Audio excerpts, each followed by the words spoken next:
Ladies and gentlemen, welcome back to Green Flag TV. I am your host, Jacob Kohler, joined by my co-host, Brad Daniels, to help you get coverage of the Highline Diecast Collectibles Speed Cup Series here at Indianapolis Motor Speedway. Now, if you're wondering what Highline Diecast is, it is the Season 6 of the Speed Cup Series is brought to you by Highline Diecast Collectibles, your go-to source for high-quality NASCAR diecasts and memorabilia. Whether you're hunting for the latest releases, rare finds, or looking to sell your own collection, they've got you covered. Plus, don't miss their live auctions every week on Facebook and whatnot, where you can score incredible deals on must-have collectibles. And place your pre-orders on NASCAR's latest diecast at HighlineDiecast.com, where passion for racing meets collectible perfection. Now that the bills are paid and the shareholders are satisfied, Brad, we're in Indianapolis. It's going to be a great time. Super excited to see what these drivers have for us in store today. What are you expecting to see from these boys here today? Well, you know, it's 3 races in, and a lot of these drivers have been on the edge of their seats after going from 2 different types of racetracks in the last 2 weeks, from, you know, a restrictor plate track to a short track, now making our way to Indianapolis Motor Speedway, one of the most historic tracks on earth. I think these drivers are going to be getting at least a little feisty, but there's still 80 laps at this 2.5 milers. You can see on the right-hand side of your screen.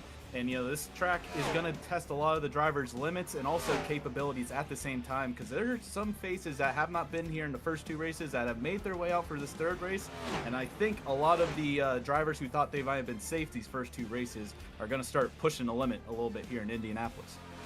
Yeah, the points obviously still very tight coming into the 3rd race in the second half of the year for the Speed Cup Series. A lot of pressure on these guys here today. This is a very, very important track. The world center of speed, one of the crown jewels of motorsports.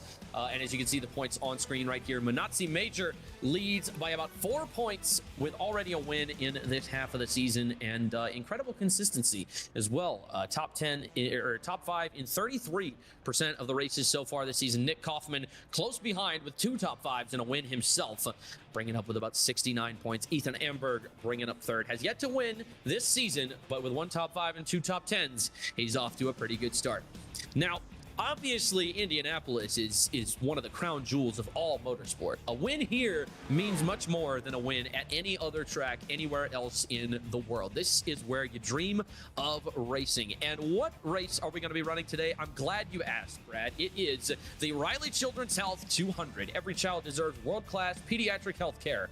Riley Children's Health makes it possible for families throughout Indiana to get that level of care. Whether your child needs primary care for routine health and wellness or specialty care for acute or complex conditions, you can depend on Riley Children's Health for best-in-class care close to home. Riley Children's Foundation is committed to improving the health and well-being of children through philanthropic leadership in support of Riley Children's and its research programs. Visit RileyKids.org to help fight for kids. It is going to be a great time here tonight. Thank you so much to Riley Children's Health for sponsoring this race, and we are just moments away from getting into the grid here. Qualifying should be finishing up in a couple of moments. Brad, like we were saying, Indianapolis, very, very important track to be in. You've raced in this series before. Tell me who we should be on the lookout for here tonight.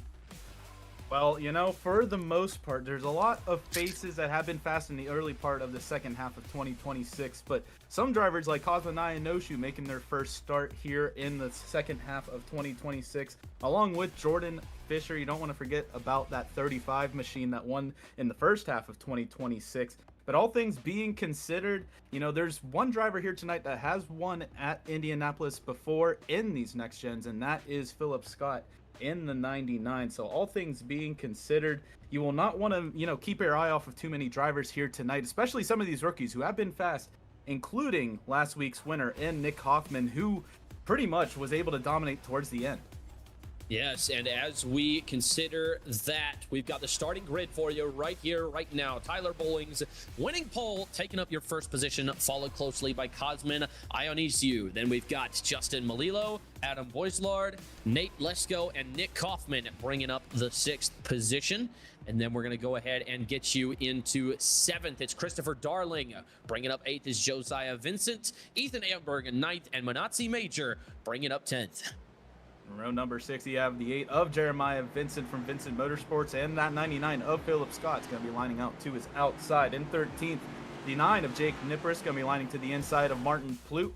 Tyler Cadden, the 16, is going to be lying to the inside of Quentin Sylvia in the outside there. Jason Garcias in the 1 machine going to be filing himself out to the inside of Brandon Finley. And rounding out your top 20, starting out here tonight, Nicholas Coate and James Goodwin.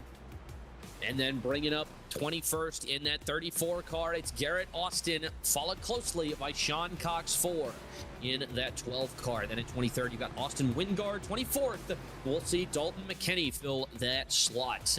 Then we've got Stan Osman in the 39, bringing up 25th. 26th, there'll be Jeremy Canute. And then Joey Barrett in 27th, Stacy Hunter in 28th, Kulikowski in 29th, and in 30th, Tim Branson in that 92 car.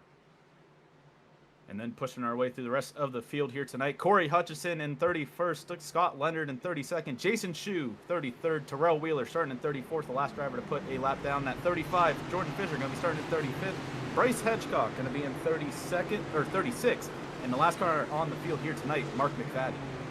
Yeah, obviously, and then it's definitely something to be said for how important qualifying is, especially once these guys get going. They're going to get strung out single file, right? You do not want to see that happen if you are in the back. It becomes much harder to pass, much harder to drive in that situation. So Tyler Bowling winning our Beach Mode Baseball Pole Position Award.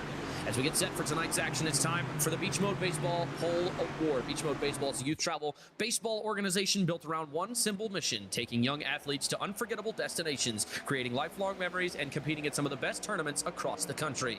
Congratulations to tonight's Beach Mode Baseball Pole Award winner in Tyler Bowling. They'll lead the field to the green and have the best seat in the house as we get this race underway. To learn more about Beach Mode Baseball and follow all the action from our teams and tournaments, be sure to check us out on Facebook and TikTok by searching Beach Mode Baseball. Beach Mode Baseball is proud to support tonight's event, and we wish all of our drivers the best of luck. It is going to be a great time. We go green, and here we are. Iowa already taking the lead, taking no prisoners, going down into 3 and 4. Side by side they go.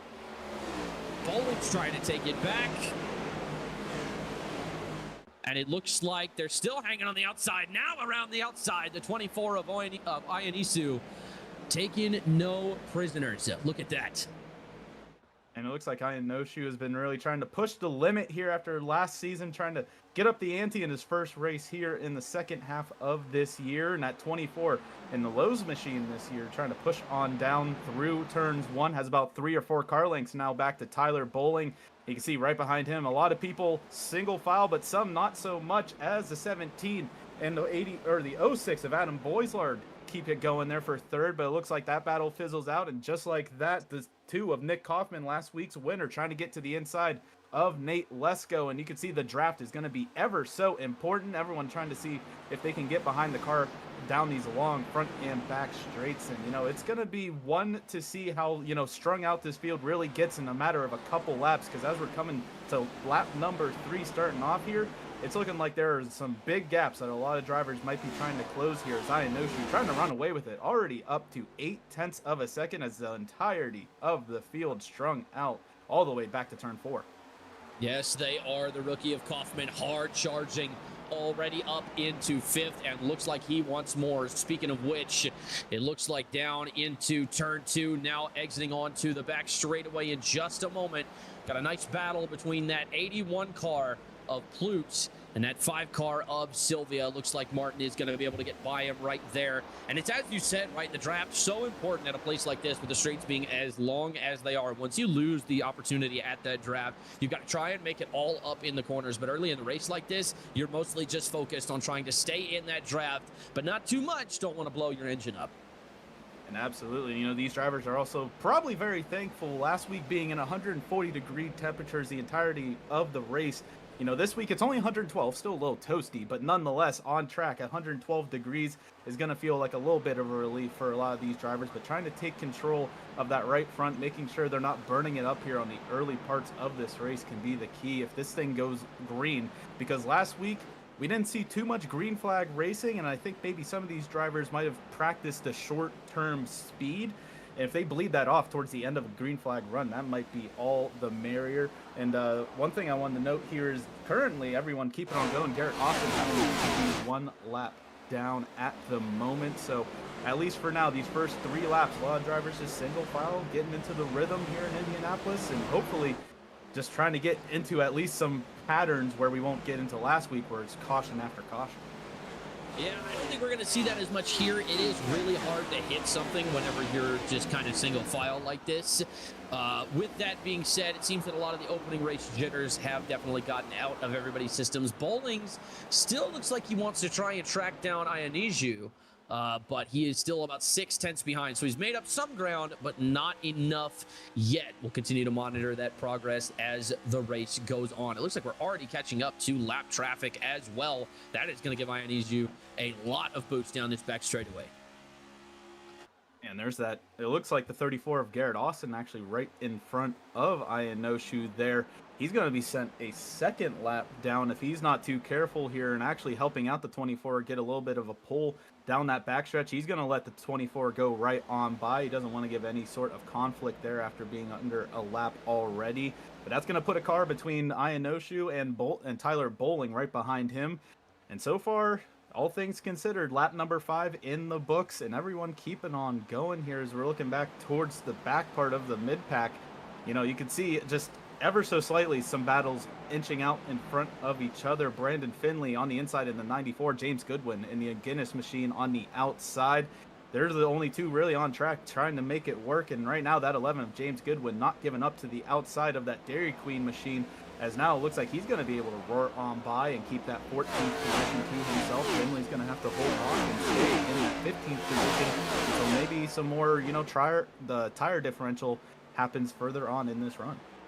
That might be what that 54 car is counting on. Things like that are always super hard to gamble on, though, especially with a racing series as chaotic as the Highline Diecast Speed Cup Series.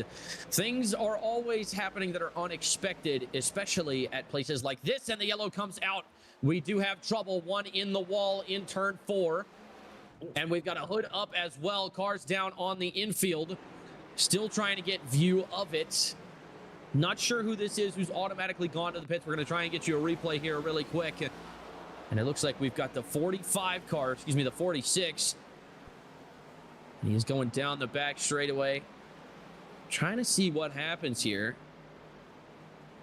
Still nothing. Gets through 3 all right. And he just goes down to the bottom. He locks it up. Something might have broke on that 46 car. And now he comes back up into traffic. What in the world? Oh my goodness. What was the plan there? I don't know. Dalton McKinney in that 46. It looks like possibly, like you said, might have had a malfunction out of turn 3 or just got a little too loose coming out of 3. Nonetheless, riding on board here with the unsuspecting victims. That's including Stacy Hunter and pretty much everyone behind that 71 Game Glass machine. And I think, yeah, that's a 92 of Tim Branson, who's currently driving without any sort of sight out the front end because that hood is straight up in his face.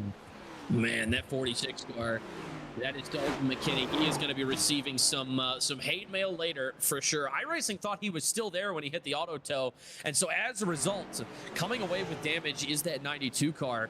That's got to be frustrating for him.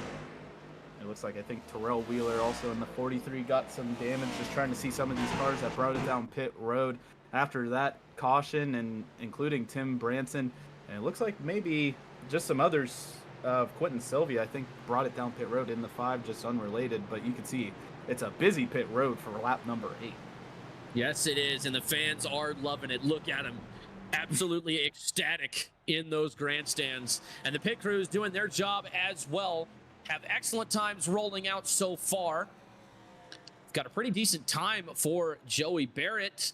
5.2 seconds getting back out there. Looks like he might have only taken gas or right sides.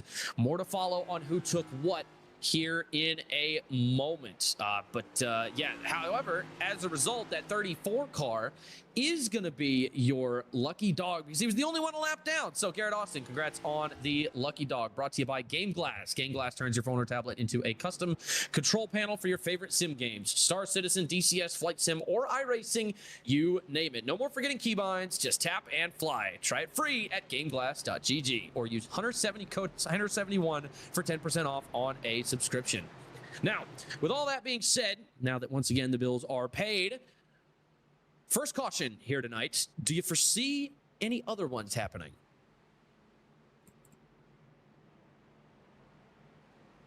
You know, I would not be surprised on that side of things, considering what we've seen in the past couple races. But Indianapolis is such a wide open track, a lot of room to maneuver, and like you said earlier, Kohler, like there is gonna be a lot of single file racing, and it might be where we see those, just some of those times where people get a little loose, get a little unsettled. Especially, I'm expecting turn number 4 to be a lot of people's detriments. And I think once we see maybe a little more wear on the tires, that's when we'll see the cautions really build up. The cautions still will breed cautions. I will not deter from that. So I think, you know, some people might send it a little too hot in the turn number 1 here in some of these restarts. But, you know, from my thinking here, I think a lot of these drivers, I keep saying this, I feel like each week too, but, you know, they'll take it easy at the early part of the race, hopefully, to, you know, log some laps, get into a rhythm, and get towards the end of the end of the race here. Because with no real stage break for these drivers to think about or anything really mid-race, you know, trying to take it easy through the midpoint, I think has been probably a lot of the drivers' success, especially like some of these drivers that have been up at the front week over week, including Cosmin and No Shoe, who, you know, has shown back up here for Indianapolis, but has, you know, been that person that seems to make it work at the end where he needs to be. But right now, doing it at the early part of the race. So, you know, these front runners right now, not really too many surprises. And along with that, nobody making too many big moves as a result as well, at least from where they started with only 7 laps of green flag running. You can expect a lot of that. But I think for a lot of these drivers, if they want to, you know, get to the end of this race, I think they want to try and keep it as green as long as possible and maybe throw some strategy in there, because that's Indy. I feel like Indy is going to be a lot of strategy, maybe a lot less of a race where you're worrying about all the other, you know, factors that might come into play, and a lot more about strategy. Yeah, I mean, especially with it just being such a slog fest, you know, we got 80 laps, 200 miles here at Indy. That is no small potatoes, right? That is almost like, that's half of the Brickyard 400, right? These guys are in it for the long haul. And you know what? A lot of what you were saying was very, very reasonable, right? Take it easy, find your rhythm, you know, do the things that you're supposed to do, right? That is what reasonable people would do.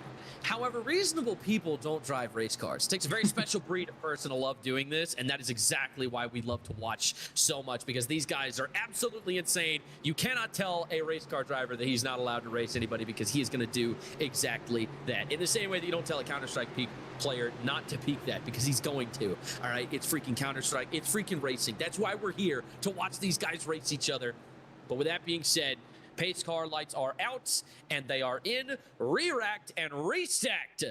Ionezu will lead them to the green flag just shy of this restart zone, whose sponsor will not be named because it is not in our league. And he gets a flying start, clearing bowling right off the get-go, going down into turn 1, already up a 10th and a half.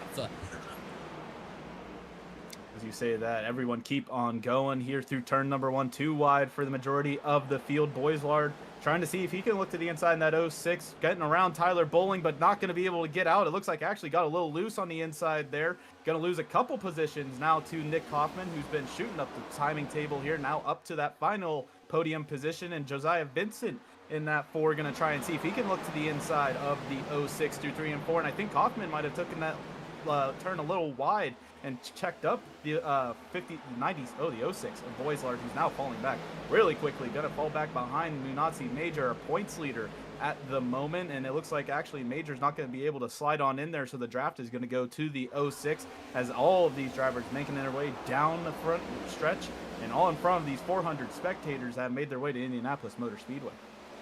400 spectators, let me tell you, that is a big number. You can only count to 30, so, you know, I'm assuming it's a big number. But with that being said, field already starting to get strung out. Hoffman hard charging, trying to chase out Bowling for a shot at Ionezu. Meanwhile, the rest of the pack behind them continues to jostle for position. Swinging out wide now is that 9 car of Niparis. Can he get around him? Oh, it's going to be so tight. Or excuse me, it's the 99 of Scott trying to get around the 9 of Niparis. He is going to be able to get there on the inside. He's got to drive it deep into this corner. They are neck and neck off the final corner, but it looks like Nippers will maintain 8th position for the time being. We've already got one in the wall. Tyler Cadd down to the inside. He manages to keep it together, and we stay green. Big damage for that 16 car. Not what you want to see if you're on that team. Yeah, he was running around that 16th position and now got shot. It looks like potentially maybe got some help, but nonetheless hit the wall, sent himself onto the inside on that front stretch. He's fallen outside of the top 20 for now. But all things considered, everything's staying green and everyone's staying single file. As you see here, looking really tired of the field. Some drivers are coming back off pit road. As we still have a check-in here, we have 31 cars on the lead lap, Jason Shu being the last of them. But all things being considered, everyone keeping on going in one piece, riding along with Martin Plute here, trying to see if he could potentially make a move on the 94 of Brandon Finley. But Jason Garcia is also right behind him. You know, this is about, everyone's about 1 car length from each other right now. Man, we got a lot of guys getting up into the wall out of 4. That's really scary to see, right? Because if you're side by side and you do that, that just causes a whole lot of problems for the cars in front and behind you. So, you know, maybe it's just the tires being cold. Who knows? We'll see if that cleans up as the race goes on. Reminds me a lot of 2018 Darlington. I don't know if you were there for this, but 2018 Darlington had that really bad bump on the exit of turn 2 that just made it impossible to be on the throttle out of that corner. You would just immediately lose it every single time, no matter what you did. So hopefully it's not a similar situation here at Indy. Fingers and toes crossed, these guys are able to keep it together for the remainder of the race. But as we go down to this 1 car of Gracias trying to chase down that 81 of Plute. Hasn't been able to make any headway so far, and in fact now comes under fire by the 48 of Coates as they cross the start-finish line to start lap number 13. Yeah, and you can see some of these drivers who have been making moves early, including this 35 of Fisher, who's up now 21 positions, trying to see if he can get that Fisher's Motorsports machine to keep on going through this timing table as he's broken into the top 15. Now trying to see if he can get around the 81 of Martin Plute. And he was fast all of last season and has done it before.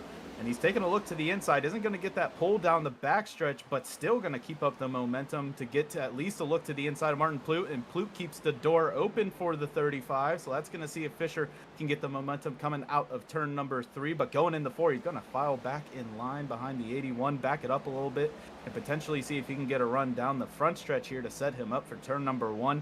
And, you know, this track is very symmetrical, so these drivers can start thinking about, you know, where do I want to set up these moves and how do I get to that? Because obviously if you're trying to set it up for these front and back stretch to get into the next turn, it's going to be a problem if you have no draft support. So I think for right now, Jordan Fisher is going to be content, actually looking to the inside of Martin Plute yet again through 1 and 2. Got a good run coming out of the exit of turn 1. Plute goes wide, and there goes the 35, taking up the 13th position now away from Martin Plute, but in the wall ever so slightly. Maybe a little fender flare nonetheless. Ooh, man, that is nerve-wracking to watch. If you're a Jordan Fisher fan, never good to see your car in the wall, but, you know, these things are quite durable. So 1 or 2 taps, we've got a yellow out, trying to find the reason for it. Caution still out. Looks like, oh, it's the 39 car. It's the 39. I believe he might have spun out. Doesn't look like any other cars are involved. We'll try and get you a replay here shortly. It looks like we are going to get just that. So 39 racing the 16 hard. And oh, hang on. The 16 dumps him. Oh, no. And hard into the inside while he goes. So that is going to be a big problem. Oh, man. For Stan Hausman, I was expecting, it didn't look like he had too much damage on the car after we saw what looked like after the fact, but Tyler Cadd getting into it with the 39, and all things considered, Cadd getting out unscathed at 39. You can't say so much. He has to bring it down pit road. Thankfully, he can drive it back to pit road, but I think that actually in that move there where he had to reverse it back onto the racing line was what brought out the caution. And since he was down on the apron, I think iRacing was really not letting him have anything, but once he backed up there, that caution flew, and you saw everyone else had to bring it down now, slow it down behind the pace car. Yeah, I mean, I think that the AI is also just very finicky when it comes to Indy, just because of how thin the racing surface actually is. There's like 3 grooves tops that you can race in. at least 3 usable ones, so not a terrible caution by any stretch of the means, especially because, I mean, I did not expect his car to still be operable after that. That was a very, very big hit. Scott Leonard still in the pits, so for a 7-minute and 29-second pit stop, he will finally get out of the pits at about 8 minutes and 5 seconds. Meanwhile, the leaders all coming into the pits. Scott decides to stay out, and so will Amberg. Garcias stays out as well. So who will win the battle off pit road? We're going to test all of these pit crews here today, their first real action.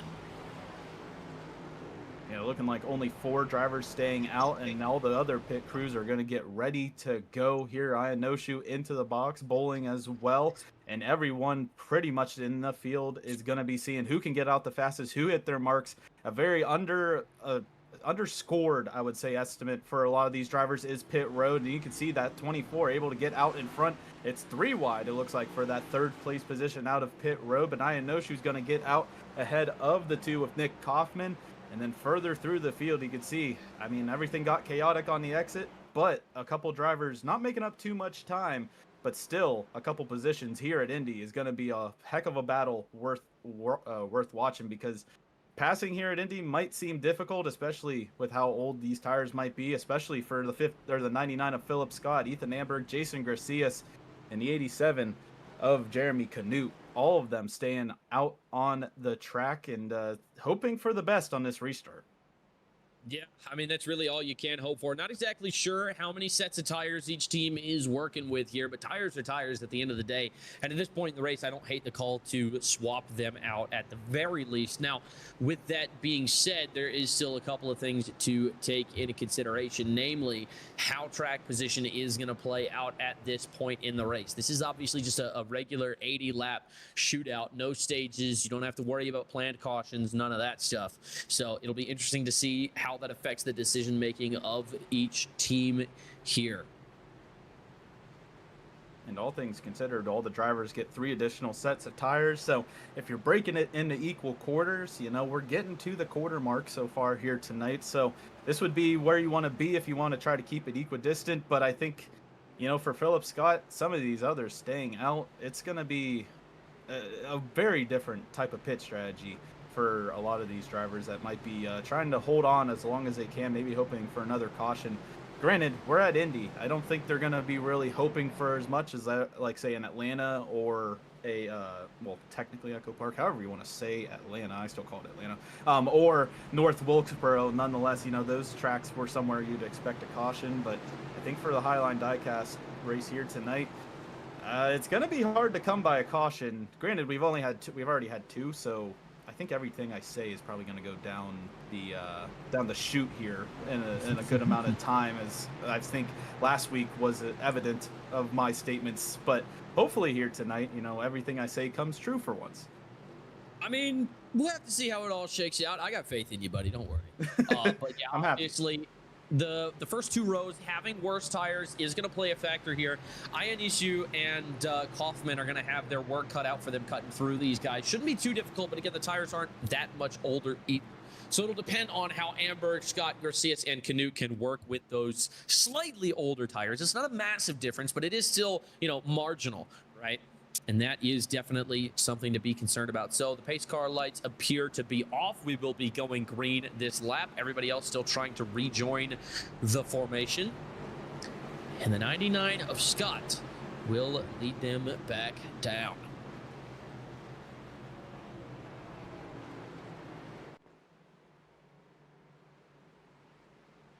And with the 99 of Phillips Scott, Ethan Amberg at the front, I'm kind of scared for these 2 of Jason Garcias and Canute right behind him, and Jeremy Canute. You know, it's going to be just a bunch of hungry drivers going to be chasing down these drivers with less of a tire advantage, and, you know, just trying to run on hopes and dreams here for the next 60 laps. Here we go. Re-racked and re-stacked. As they come into the unnamed restart zone, we are back green here at Indianapolis for the Highline Diecast Speed Cup Series.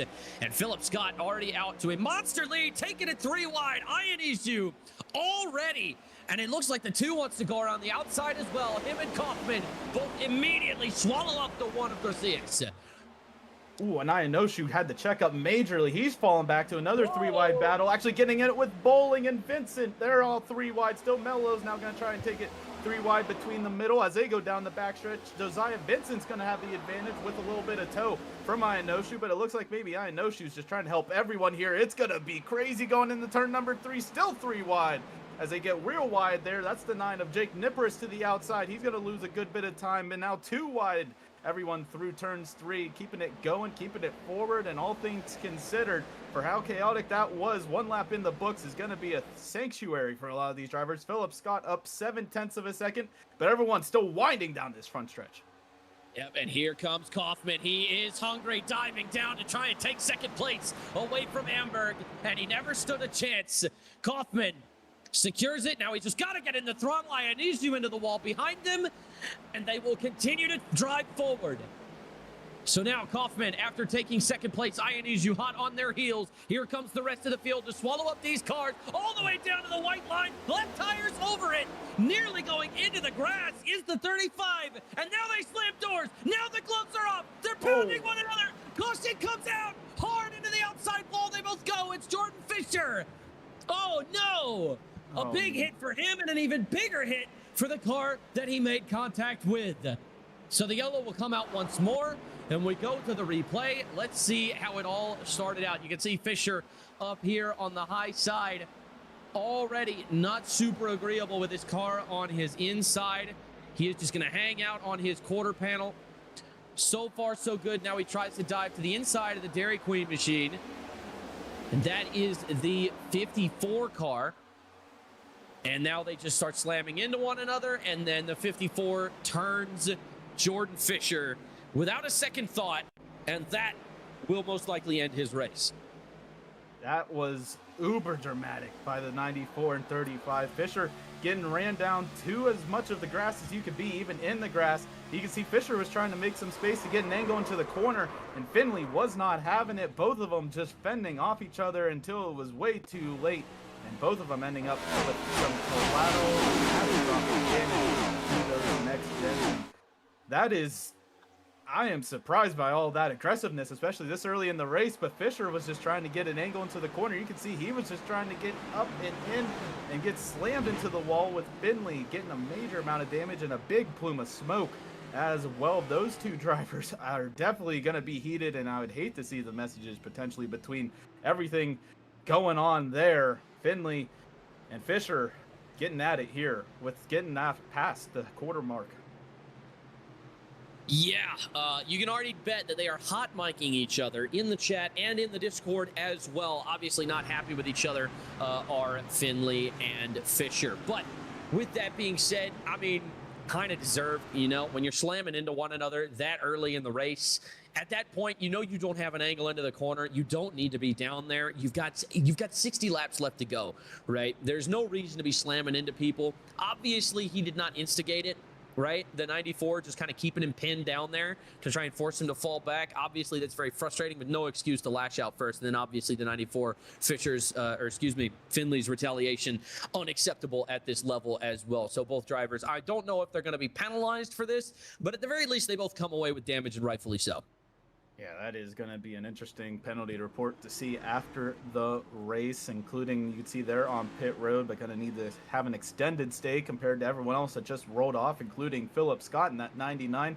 Going to be leading that group back off of pit road, and this is exactly what he was looking for. Granted, he's not going to be on too great of a tire differential comparative to the leader. He's going to lose a lot of track position from where he was earlier in this race. You got to remember, there isn't a big group of cars, though, that are on this tire strategy, so as things play out, maybe that throws a little bit of a wild card for those drivers. And maybe even trying to see what these other drivers might try to do at the end of the race. Granted, we only had 2 green flag laps, but all things considered, those older tires didn't look too bad. As you know, I feel like I got hit with a flashbang after what happened there between Finley and Fisher there. But still, just all these drivers considered, I think Nick Kaufman, Cosman Ionoshu right now, at least just happy to be at the front yet again. Yeah, no, you're absolutely right. I think that after everything is said and done, things work out the way they were meant to. Kaufman, the rookie, leads them back towards the start-finish line, and the fans give him a standing ovation. Look at that. They are loving this. God help them. And Garcia is going to be bringing up third. Melillo bringing up fourth. And it is interesting to see. I'm not sure what's going to happen with those two cars, but to try and get off of that subject, right? At this point in the race, you're over a quarter of the way done. Now you have to start thinking about your pit strategy. There have been 3 cautions in the first quarter of this race. That means at this pace, we'll have 12 by the end of the night, right? Not a super great number if you want to make long runs. So I wonder now, if you only get 3 sets of tires, when do you put that second one on? Because everybody's put their first one on at this point now. Are we going to try and make a 40-lap run and run the last quarter on a fresh set of tires? Or are we going to run another 20 and put on the second set of tires? What's going to happen? You know, it is very interesting to see how they're going to play around that second set of tires. Yeah, I think it's also willing to note, you know, the draft is going to be helping a lot of drivers tonight, because with a lot of this testing for these drivers coming into Indianapolis, the fuel window is around 27 to 30 laps just straight up, not really, you know, battling anybody. But if you're sitting in that draft, you could probably extend that window a little bit more. And if you do the math, right now, 30 laps and another 30 laps will get you to the end of this race. So you don't necessarily need to rely on the draft. But I've, you know, thought of Indianapolis races before where fuel strategy was a huge proponent, and setting it up now I think would be a good idea. But at the same time, like you said, Kohler, it's, you know, just the cautions might be a telling reason on why some of these drivers might bring it down pit road early, because they're just expecting it more and more. And, you know, tires are one thing, but the fuel strategy could be a whole different situation as time goes on here. But, you know, after seeing the aggressiveness of what's happened so far, I think some of these drivers are just trying to, you know, keep themselves in one piece, to say the least. And, you know, Nick Kaufman, Kazunaya No-Shoe, Jason Garcia, these top 3, doing a good job at it. Jason Garcia started in P17, up 14 positions currently to get that one machine to a good spot behind that back bumper of Nick Kaufman. But now he's got two different drivers that he's going to be trying to get around at the end of the night. Also, keep in mind, Garcia did not come into pit road the last time or this time. He is working on considerably older tires. We'll see how it works out for him. They are going to come back to the green, led by Kaufman, the rookie, into the unnamed restart zone. We are back green here in Indianapolis, and he gets an amazing launch. Look at the space he takes, and that is going to give Garcia a big launch as well. The inside line, making moves into turn 1. And he is going to come out to a almost 3/10 of a second lead. And Garcia is going to force Ionescu off the ideal line. That is not what you want to see if you're in that 24 car. They come out onto the backstretch. Now Ionescu finds the momentum, and he will be looking to try and chase down this 2 car like he's been trying to do all night long. The 53 of Melillo close behind. Now 2 by 2 by 2, the rest of the field behind them.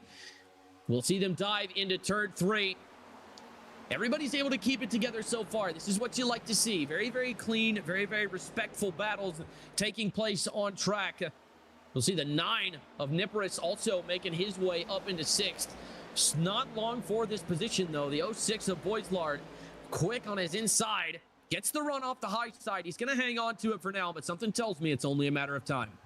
Yeah, one thing that we didn't note before is that 06 of Adam Boislard has not run here in the Speed Cup Series before. So in his first ever start here in Indy, he's doing a good job of trying to keep it at least in the top 10 for the consideration of the race. Jake Nippers, though, not going to make it easy for the rookie, as the 06 going to have to battle to the inside and not making it going to look like he's going to fall back into the 7th position for now. These leaders going to be winding their way down the backstretch. A little bit of snake action as everyone's trying to cut off the draft if they can and not help anyone else in the process. Nick Kaufman out to almost a second lead, about 8/10 in front of this group of Cosman Ionosu, Justin Melillo, Jason Garcia, and Josiah Vincent in the 4, who was fast last week and trying to keep up the momentum this week. And you're just going to see how this looks going down the front stretch as 34 cars all try to wind down this front stretch until eventually somebody cuts off the little bit of sidewinder action there. Nick Kaufman actually takes the fastest lap that time without any sort of draft help. Man, Nick Kaufman absolutely flying around this track on those fresher tires.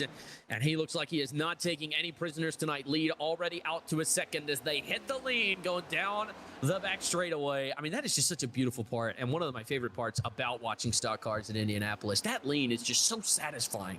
I don't know what it is about it that just makes the dopamine in the brain go off, but it is something special. Lap 27 soon to begin. The story of lap 26 ends here, and now getting into the wall just a bit off of turn 4. That might cost him a bit of time, but not really. We see other cars getting into the wall. Back there, hard into the wall, was one back there. I saw that, but it looks like everybody's able to keep it together for the time being. So now, as we take a look at the 97 machine, that's Barrett trying to chase down what looks to me like the 33 of Darling. But now the field is starting to get spaced out. These battles are going to become few and far between.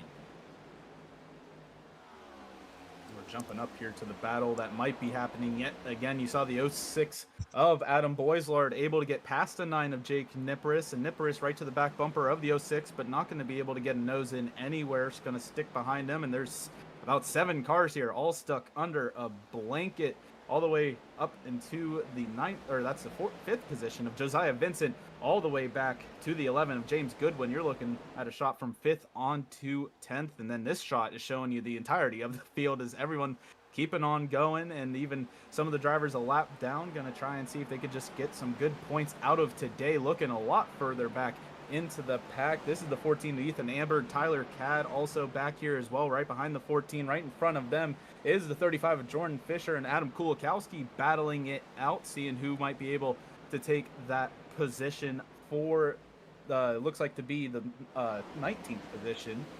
And all things considered, Jordan Fisher's going to get that spot away from his teammate of Adam Kulikowski. Ethan Amberg, though, going to get a good run to the back bumper of Jordan Fisher, who's trying to rebound after that hard hit into the wall, that last caution, at least limping that thing, nonetheless making it work. As we look a little further up, Martin Plute, Philip Scott battling it out for 16th. Plute to the outside, Philip Scott on the inside coming through turn number 4. And I would expect a lot more really commotion to happen out of turn 4, but so far so good for a lot of these drivers. Philip Scott, though, is going to have to settle back in the 17th here, back in the line, blocking off that potential threat of looks to be right behind him, not the 25 of Tyler Bowling. Yep. He started on pole. Whoa! For this race, and we've got trouble. A car careening into the outside wall, and now he follows suit, T-boned by another vehicle going into the second turn.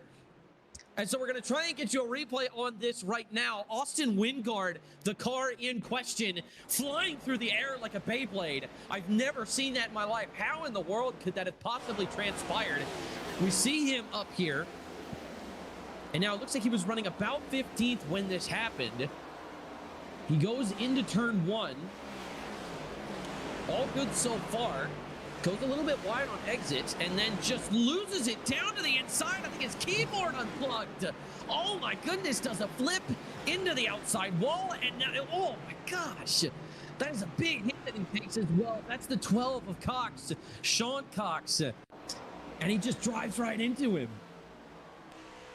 I was not expecting a flip when we came to Indianapolis here, but here we are. Austin Weingart, I think, might have just had a difficulty there, and Sean Cox hard into that 41 machine, and also he's going to be pretty much done for the night. But Wingard with some absolutely unfortunate timing for that.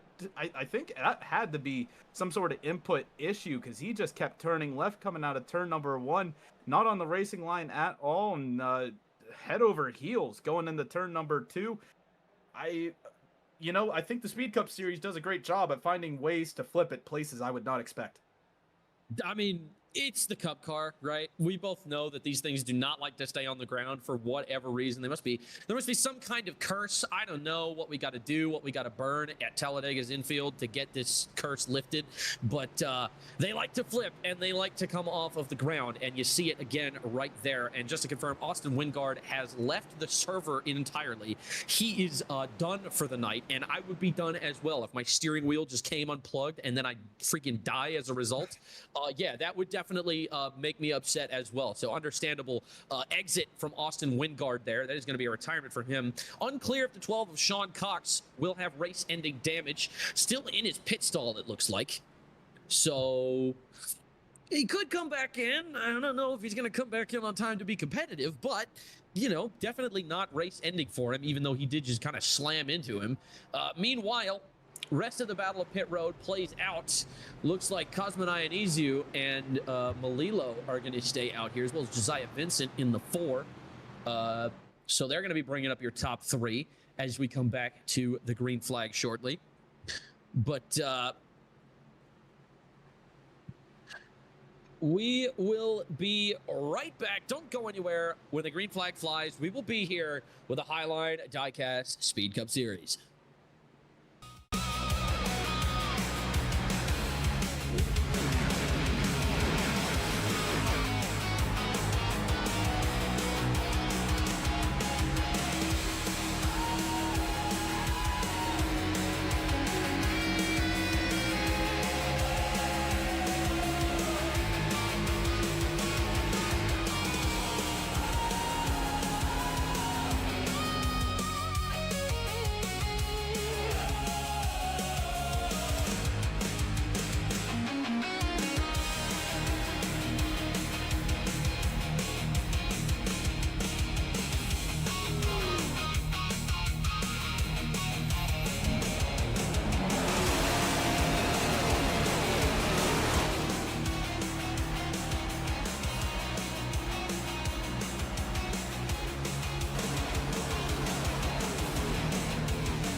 Ladies and gentlemen, welcome back to the Highline Diecast Speed Cup Series, and we have had a very eventful one so far here, Brad.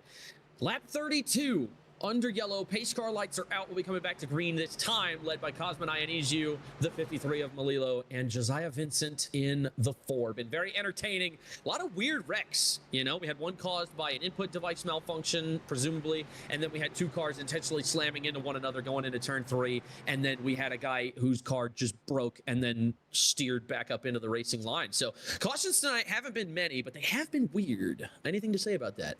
Yeah, I think definitely unique would be the word. You know, this is a crown jewel race, and I feel like the wrecks have also followed a very iconic suit so far.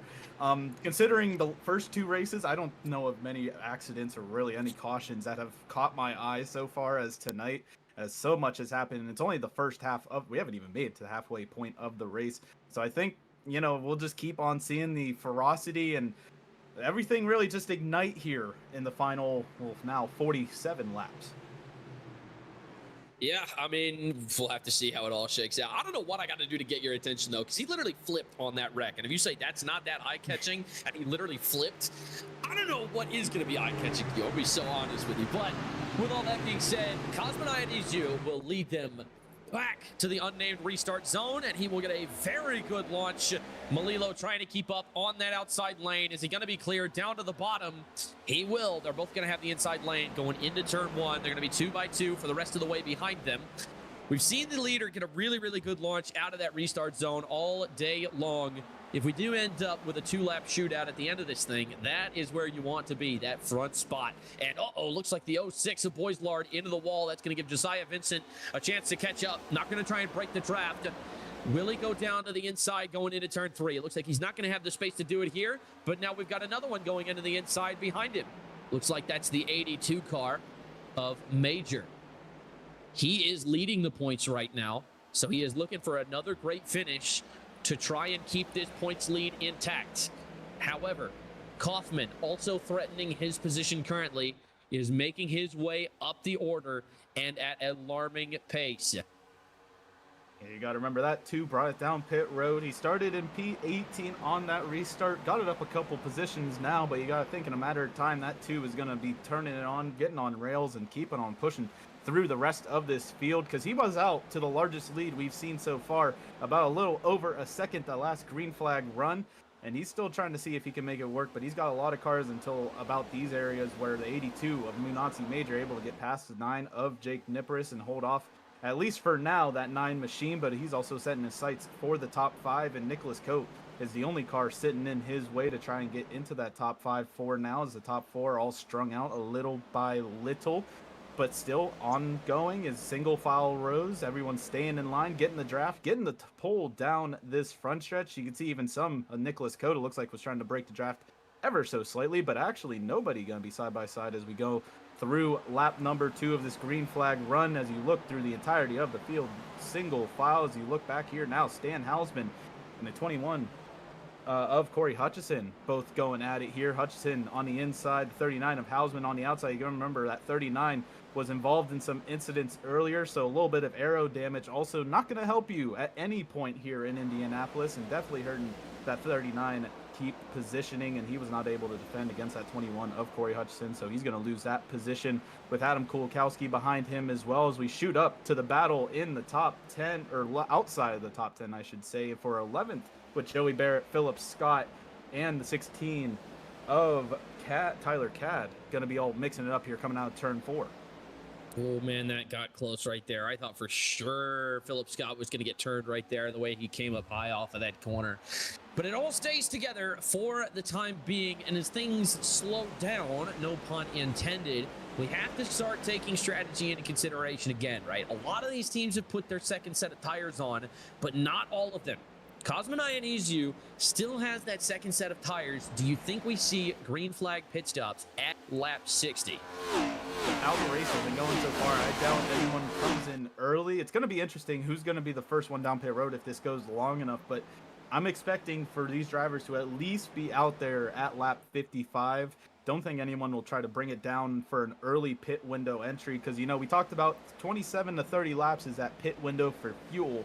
And if somebody's really feeling bad about those tires, as it looks like the 11 was getting into it with the 33 of Darling there, real close coming out of 4. But nonetheless, you know, I think a lot of these drivers might be trying to push the most out of these tires in that right front. But Darling is going to lose out on that battle with Goodwin and potentially lose a spot to the 17 as well of Nate Lesko, who's looking to the outside, able to make that position up into 9th place, with Philip Scott now trying to see if he can also join the crew, passing around the 33. Yeah. Still trying to hawk him down, not quite able to secure that position yet as the rest of the field continues to go single file. Philip Scott now to the inside. He is going to be able to find this position on the 33 of Darling. And it is not over yet. Oh, trouble! We got Tyler Cadd hard into the outside wall, got turned, and Nick Kaufman is in it. Uh-oh, that is not what you wanted to see if you were a fan of the rookie. And man, that is a tough crash. It looks like Tyler Cadd's going to get away with pretty minimal damage. We'll have a replay for you in just a moment. Take a look at this. So, coming off of turn 2, down the back straightaway, Tyler Kaufman on those fresher tires starts to feel it. Or excuse me, not Tyler Kaufman, Nick Kaufman on those fresher tires, feeling the pressure, goes to the outside, and Tyler Cadd tries to go to the inside now of that 97, and it looks like, oh, they're 3 wide, doesn't realize it, cuts across the nose of the 2 car, and that is going to put big time damage on that 97 as well.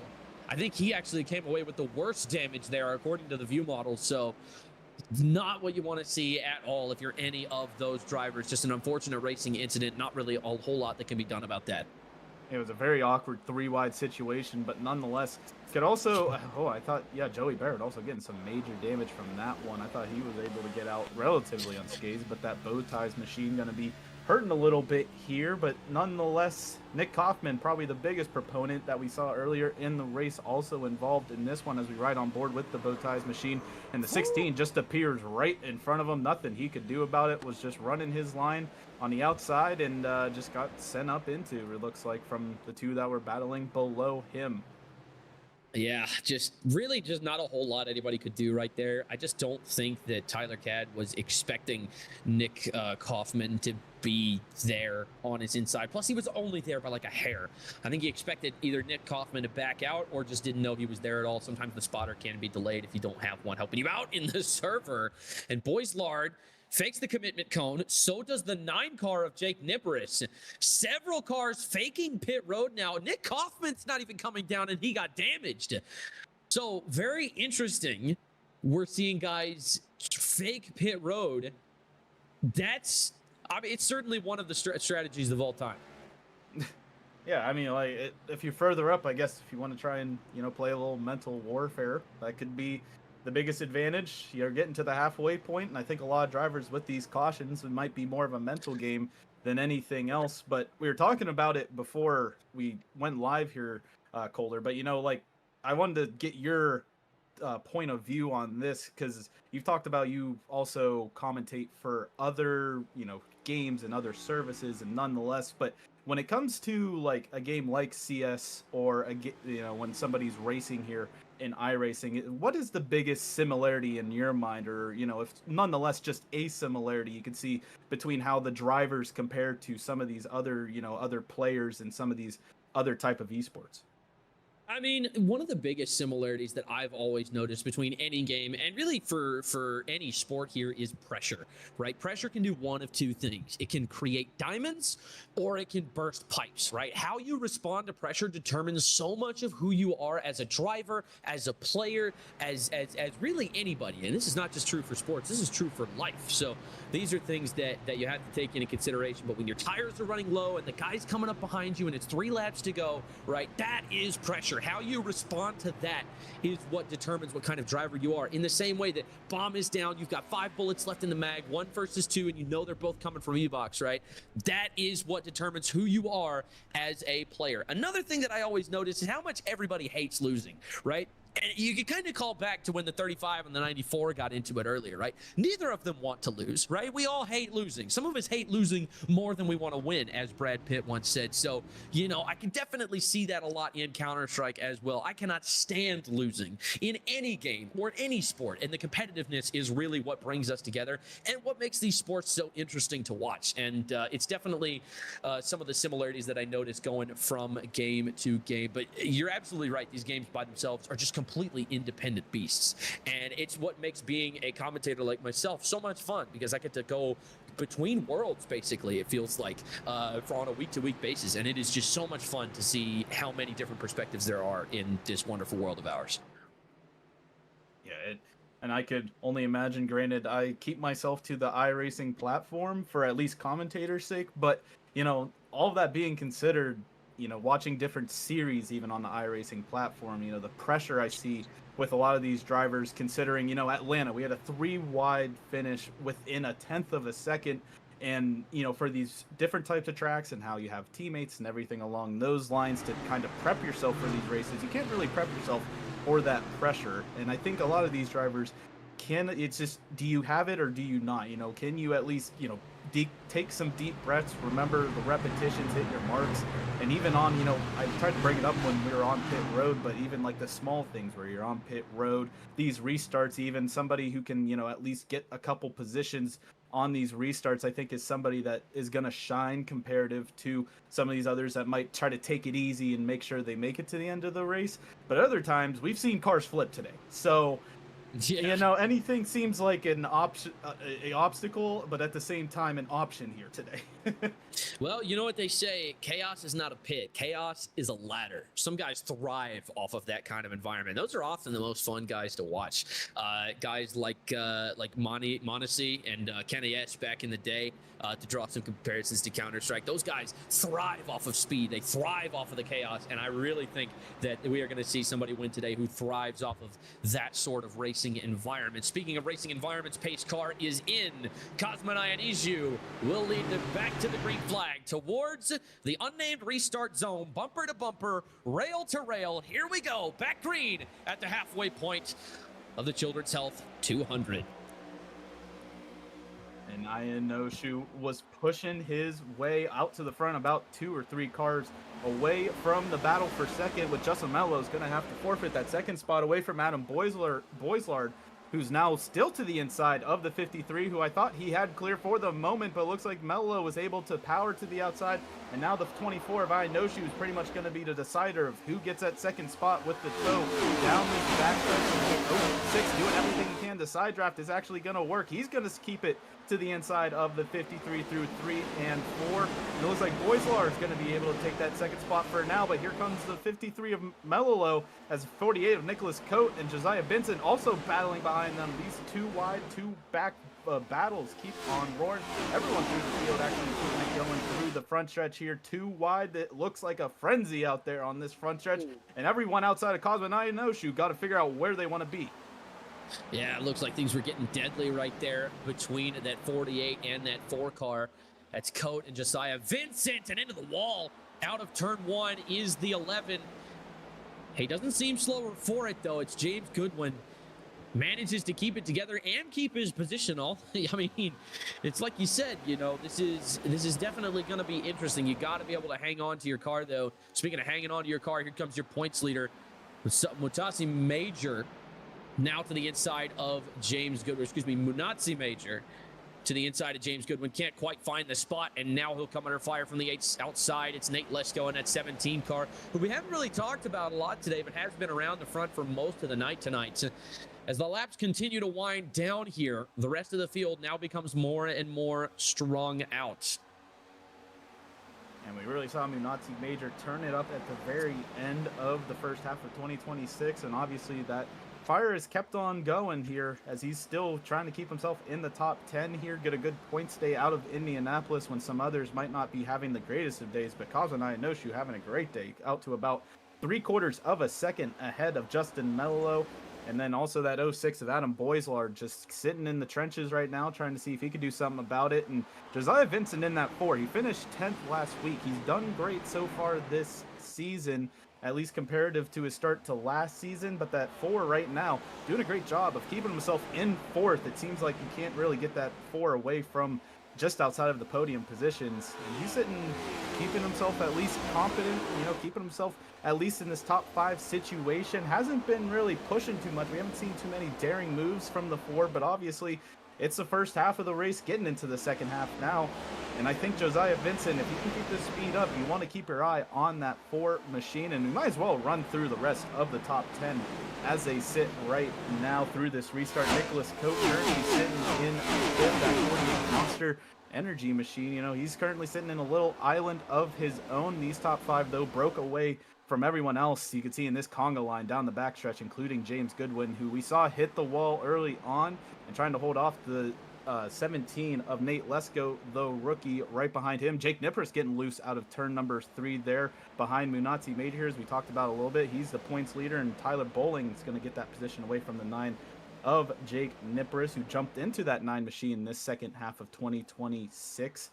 And you can see just all these other drivers kind of just finding their way, trying to see if they can make some moves off of some other people's little windows of opportunity whenever they give them the chance, including Philip Scott. That 99 has won here on at least the oval side. The Speed Cup Series did come to Indianapolis Motor Speedway for one road course race, but that 99 knows how to get it done on the oval here. And so far, so good for the 99. Has been keeping himself around that top 10 position, but hoping for more.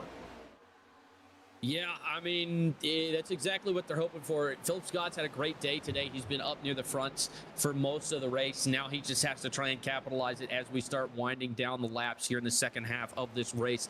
For those of you, ladies and gentlemen, that were curious with the Austin Wingard crash earlier, that was a GPU crash.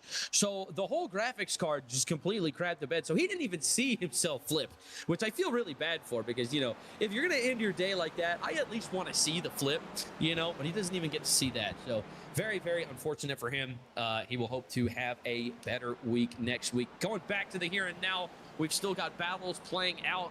It's the two of Nick Kaufman to try and get around the outside of Gracias. And it looks like he is going to be able to get there. Yes, he will. So he's going to be able to find that position.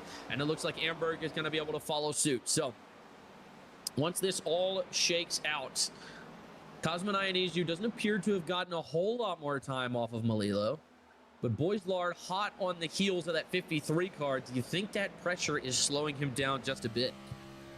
Yeah, I mean, when you got to keep your eyes more than just in front, you also got to keep an eye to the back. It's definitely going to take off a little bit of the confidence, at least trying to keep your hitting your marks and everything like that. But I think that also comes into the point where if you have a human spotter, you can keep your eyes forward while that spotter is helping you make sure you're at least 2 car lengths, or, you know, nobody's really pressuring you from behind. Boislar definitely not making it easy for Mello, but I think right now it seems like that 06 and really this top 4 are all competent, sitting about 3 or 4 car lengths away from each other, just ticking down the laps here. And, you know, we haven't seen too many crazy moves or too much confident moves up at the front in the top 5, I would say, entirety of this race.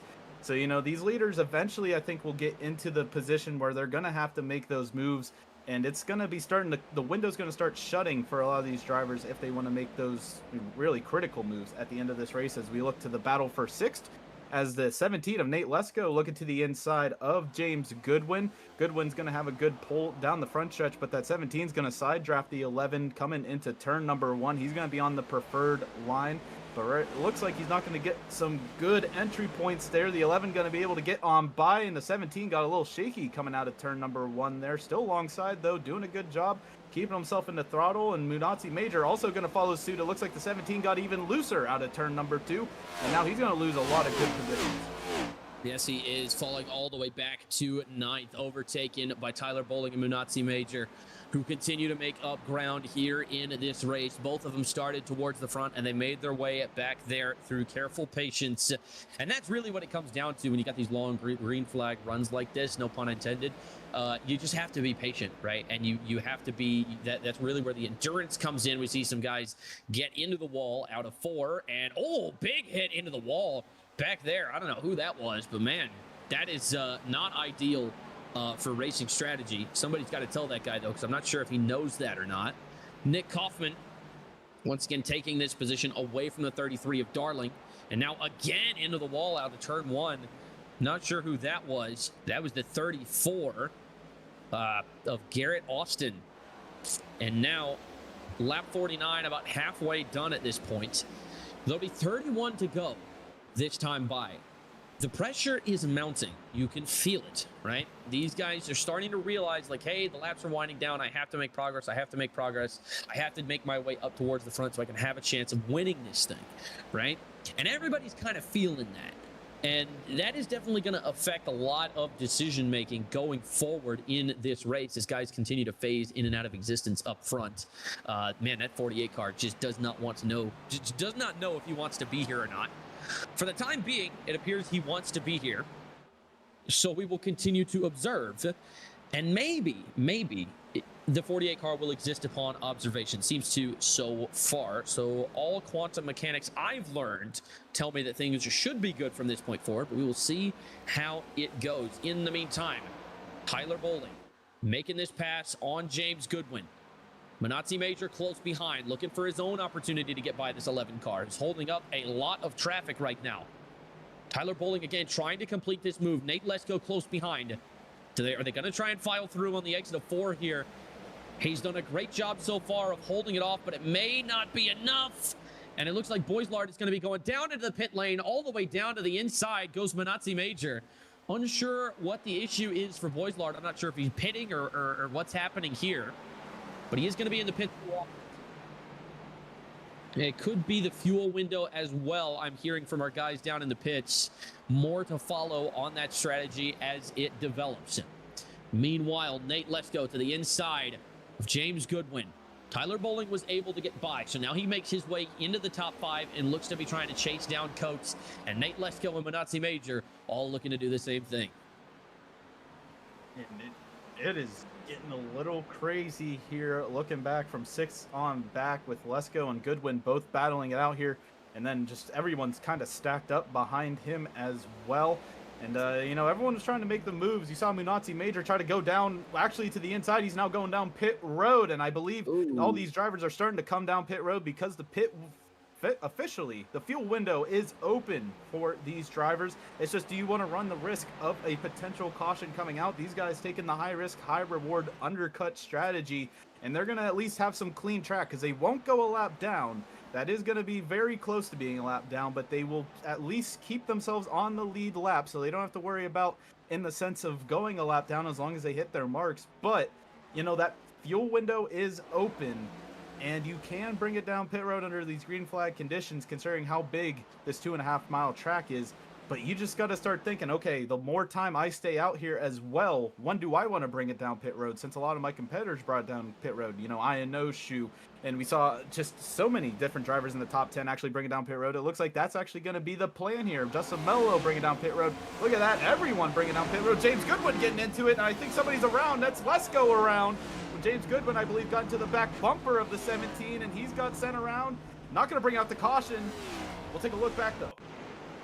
Yeah, Nate Lesko and James Goodwin, they've been trading paint for the past couple of laps. These two quite fed up with each other, and James just loses it way too fast right into the rear end of Nate Lesko, and unfortunately, he's the one worse off for it. James Goodwin able to get back going, but Nate Lesko backwards on the entrance of pit road for a little bit longer. That's going to cost him a lot of time and through no fault of his own.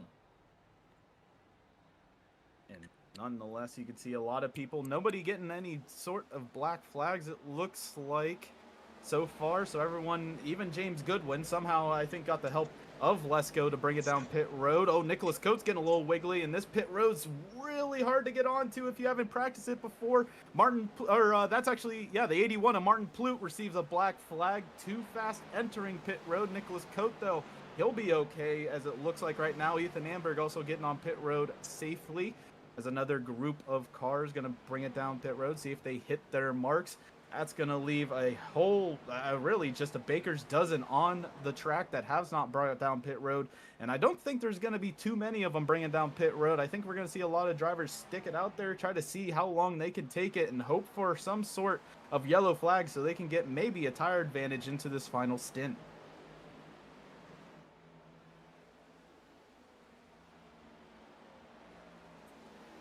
So with all of that being said, Tyler Bowling now coming down the pits, one of the final members of the field who will come in for pit stops. And after what's been a chaotic pit cycle, looked like one, I believe, yeah, that is Nick Kaufman, nearly caught for speeding, but he's able to slow it down just in time, maintain control of the vehicle. These guys, I'm imagining, don't get a lot of time and practice getting these green flag pit stops in. So makes sense that this is one of the parts that guys would be struggling with. Not a whole lot of chance to get that practice in that you need for this part. So, after it's all said and done, Vincent and Gracias will maintain the lead. They're going to do the long run strategy. Hedgecock up fourth. And Garrett Austin is in third. However, the technology behind showing us his position seems to have, for lack of a better phrase, done a boo-boo. So, and then it will be Fisher bringing up fifth behind them. I'm not sure if they've come down to the pits. I don't think they have. I think they're going for the long run here, especially because Fisher had that opportunity to pit earlier, and I believe he did take it. So if he did fill up his tank, he's not going to have enough to go to the end, but definitely counting on a yellow to get himself back in this race. Bryce Hedgecock bringing it down pit road. He was on the podium last week, and he's going to now bring it down pit road right in the middle of all these drivers. And you could still see some of these drivers getting a little squirrely, obviously, on these older tires, losing that traction, not going to be able to run as sufficiently. And there's that 34 machine of Garrett Austin. You got to remember, at the very early stages, he was 2 laps down. He just got put 2 laps down right before that first caution, has now rebounded, and obviously has not brought it down pit road. And you'll see that speed advantage as Nicholas Coate is right behind him and actually going to be able to get past him, it looks like, down this front stretch if all things said and done. But, you know, at 34 has done a good job to rebound and is sitting in a good position, but on a strategy call, it might get a little dicey, to say the least, as now these faster cars have intermingled with these older tires. Roger that. And I'm just now being told that if we hide and then re-show the timing tower, it should fix the issue. Thank you to Dustin Ollis for bringing that to our attention. And yes, it does fix it. So Garrett Austin, 2.1 seconds behind the leader. Vincent, yeah, it's definitely been a very interesting one. It looks like we got Jeremiah Vincent in the 8. I thought that was Josiah for a second, but it is not. So things, for lack of a better phrase, slow down as we get towards lap 60. Some of these guys trying to string out this long fuel run, they're not going to have enough to make it to the end. The only question now becomes, when will they pit? I think the closest guy who has pitted is Cosmin Ionescu in 12th. So not a lot of space to work with here. If you're going to pit, now's probably the time. Otherwise, you're just costing yourself more and more positions as things go on. Yeah, you're definitely healthy in that fuel window, but it's just at this point, where do you, at what point do you decide to bring it down pit road? Because it's just going to become a bigger and bigger struggle, at least right now. You're going to lose a lot of time under these green flag conditions for those older tires, and it's just, when do you think that perfect moment is going to be where you have the advantage to potentially get some good time at the end of this race? And for right now, Jeremiah Vincent in that 8 machine, you gotta remember, he followed up Nick Kaufman last week at North Wilkesboro, and he's really trying to push the envelope here and see if he's going to be able to keep his name into some relevancy here in Indianapolis. Was sitting in about the mid-teens before all of these green flag not green flag cautions, that doesn't make sense, green flag pit stops happened. And, it's followed out to be, he's sitting behind James Goodwin, got the pull down the straights when he needs to.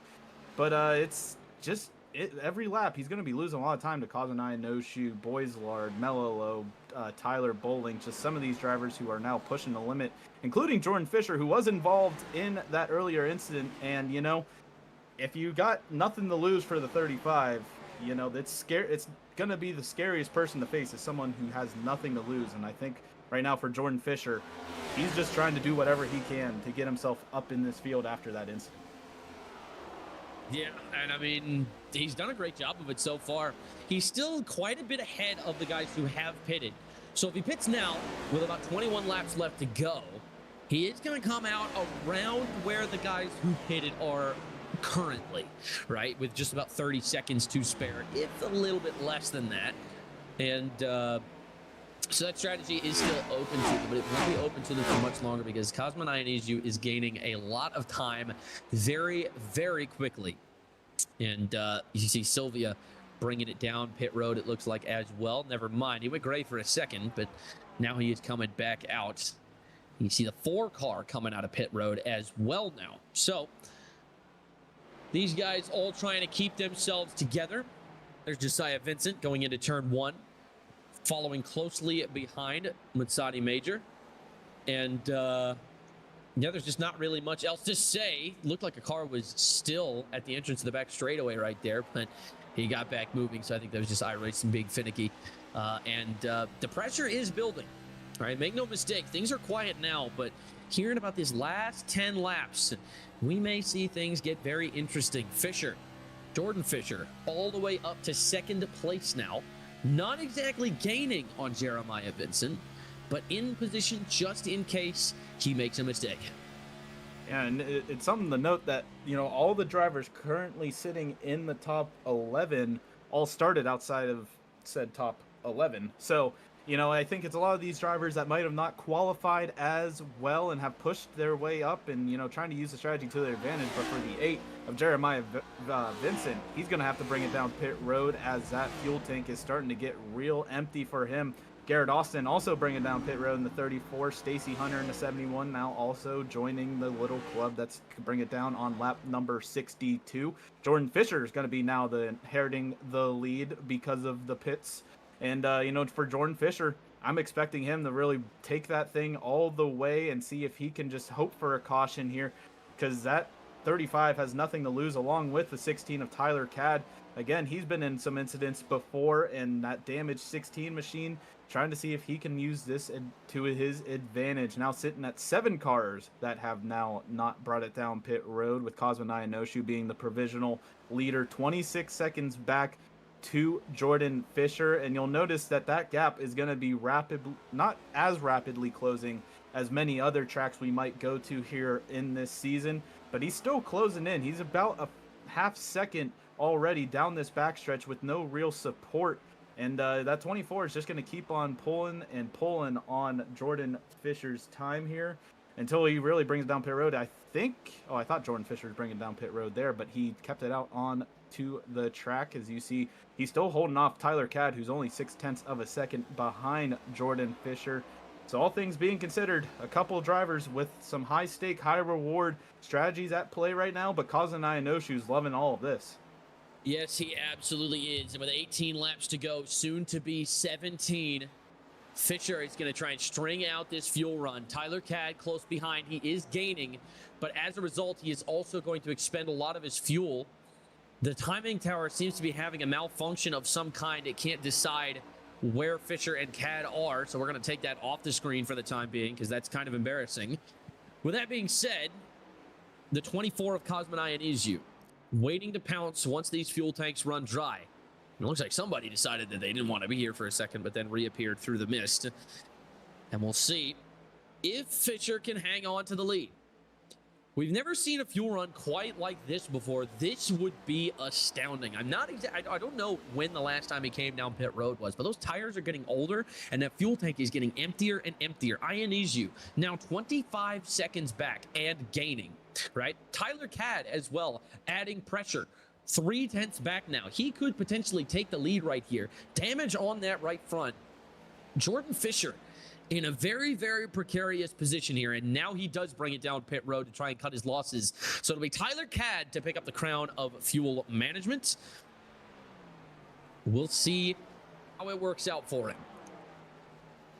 Yeah, and there's a very low amount of drivers now that are going to be still on the racing surface. And Tyler Cadd, we're hearing reports that he'll be he should be coming in the next lap to 4 laps here after being currently on 26 lap old tires. So he'll be bringing down pit road eventually here, but for the 16, he's trying to see what he can do and see if he can keep it out here in front of the remaining 4, Tyler Cadd. And then you have the 21 of Corey Hutchinson, Mark McFadden in the 22, and Jason Shu all sitting in front of this man of Kazunaya No-Shoe in the 5th place position, who is the provisional leader, as you take a sweep through all of those drivers who have been sitting out there. And you can see the lap times, you know, dipping into the 55-second range. And then whenever you take a look back at this 24 machine, about 53, even close to 52-second lap times. That's almost 2 seconds a lap for a lot of these drivers that they're losing out to Kazunaya No-Shoe and a lot of these other drivers who are currently on these fresh tires. But everyone still keeping it out there, and Kazunaya No-Shoe actually going to be close to tracking down Jason Shu in that 3 machine. And still, all the merrier. Looks like some drivers had to get a black flag coming down pit road. It looks like the 45 of Adam Kulikowski, unfortunately for that jump man machine, going to have to jump down pit road and serve that black flag under the green flag. So he'll lose out a lot of good track position that he's gained throughout today. And, you know, the battling is still ongoing throughout the field despite all of these green flag pit stops. It looks like Justin Mello and Tyler Bowling are battling it out for 7th place. Yes, they are. And this could be the closest battle that we will see on the track at this point. The 25 of Bowling, he started pole, won that award, now through turn 3. Can he hawk him down? Malilo's been up front all day as well. And now Shu gets passed by Ionizu on that fuel strategy. Ionizu still making his way. Tyler Cadd has yet to come into the pits. According to our reports, he should be running out of fuel any lap now. So with that being said, in the 24 running into lap traffic, Bowling is trying to get past this 53 car. He's lost a little bit of space so far. 14 laps to go now. And you can feel it, the nervousness, you know, of Tyler Cadd's position. If he really thinks he can take this fuel all the way, he's not coming in again. He's going to stay out even longer. Does he know something that we don't? Because the fuel window is only supposed to be around 26 to 30 laps, right? Right now, he hasn't been to the pits in 32 laps. Can he make it go for another 13? I don't know. It doesn't seem like it would be possible. But he's running slow enough laps and maybe even coasting down the back straightaway a little bit. Running about 190. Far less than average. He might have the fuel and tire management to make this work. Ioannidisu's only gained about 2 seconds in the past 5 laps. He can absolutely keep everyone behind him here. Tyler Cadde on the strategy of a lifetime, and it's not going to work out. He goes back down to pit lane, so the fuel management does not work. Hutchinson now in second place. I believe he has yet to come down pit road as well. So they were trying to make it last, but it is not going to work out. So now they're both going to come into the pits, and Ioannidis with Boislard will continue to fight for the lead as they take it exiting turn 4. Gonna say, like, if this was gonna be a 70 lap race comparative to a lap 80 race, I really think we would have potentially saw Hutchinson and Cadde both stick it out there and try to see if they could make it to the end, even if they were coasting towards the end. I was gonna say it was gonna be reminiscent. I was thinking back on past Indy races and, you know, these somewhat next-gen cars, but I was thinking back at the Paul Menard Brickyard 400 win where he was basically pedaling that thing to try and stay in front of Jeff Gordon. And it was gonna be, if this was a 70 lap race, I could easily see Tyler Cadde or any of those drivers that was staying out, including Mark McFadden, really trying to see if they could make it. But with 11 laps to go this time by, it was pretty much going to be insurmountable if they could, you know, try to make it stick that long. They would have had to do absolute gas saving wonders, to say the least. But now going to be looking up towards the front. I think Jason Shute also, he was trying to stay out on the track as well. He's the last car that's going to bring it down pit road under these green flag conditions. The first time we've seen that this season so far. And actually looking back here for the battle for 7th, Ethan Amberg, Josiah Vincent going to door across the start finish line there. Vincent on the outside, Amberg on the inside, and that 14, the only car currently sitting on that inside line, is Vincent able to chop his nose a little bit there, but get in front handily.